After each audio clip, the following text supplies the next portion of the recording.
One position when our country occupied by a foreigner. This is why Iraqi people, Palestinian people should resist the occupation of their state. Palestine is the land of Palestinians. אבל מצרים אינה לבדה. מחר בסוריה מתוכנן יום זעם נגד השלטון. ההפגנות אורגנו דרך האינטרנט ובסיוע 10 קבוצות אופוזיציה שיושבות בלונדון ובפריז. הבולט שבהן הוא ארגון האחים המוסלמים הסורי. שבועות בודדים לאחר שפגשנו במצרים את דוקטור אל-פותוח, פגשנו בבריסל את השייך עלי סאדר אל-ביאנוני, שעומד בראש האחים המוסלמים הסורי. Sir, how long do you think that Dr. Bashar al-Assad will continue to be the president of Syria? أعتقد أن العد التنازلي بدأ بالنسبة للنظام السوري والرئيس بشار، لا سيما بعد أن أصبح واضحا أنه غير مستعد لتلبية المطالب الشعبية التي أصبحت مطالب ملحة ولم تعد تحتمل التأجيل.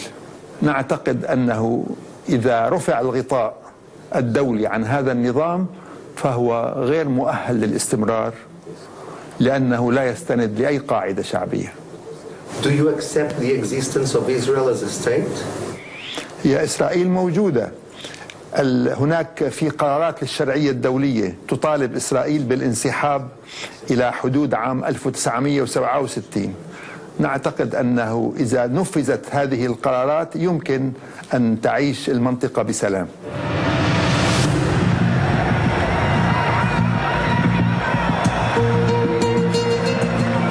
האחים המוסלמים אמנם לא היו אלה שהניעו את מהפכת הטוויטר והפייסבוק במצרים, אבל כשהבינו שהיא עתידה לשנות את פניה של מדינת הענק, מיהרו להצטרף אליה. שורות המתפללים עוטי הזקנים בכיכר אל-תחריר הלכו והתארחו, והארגון פרס את חסותו על אל-בראדי. עכשיו כל שנותר להם הוא להמתין לבחירות הקרובות. In my opinion, Muslim Brotherhood, if a true election pass in Egypt, they may take about 25% of this election.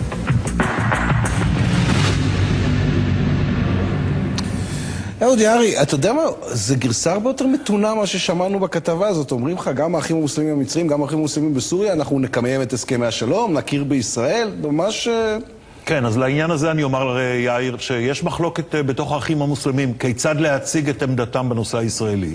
אין מקום לתהות לגבי עמדתם, ולמשל סגן המדריך הכללי של האחים המוסלמים במצרים עכשיו, רשד ביומי שמו, אומר היום צריך לבטל את הסכם השלום עם מדינת ישראל, לא לשקול, לא להעמיד למשאל עם, לבטל אותו. למרבה המזל בשלב הזה, האחים המוסלמים אינם רוצים להיות בראש המהפכה במצרים.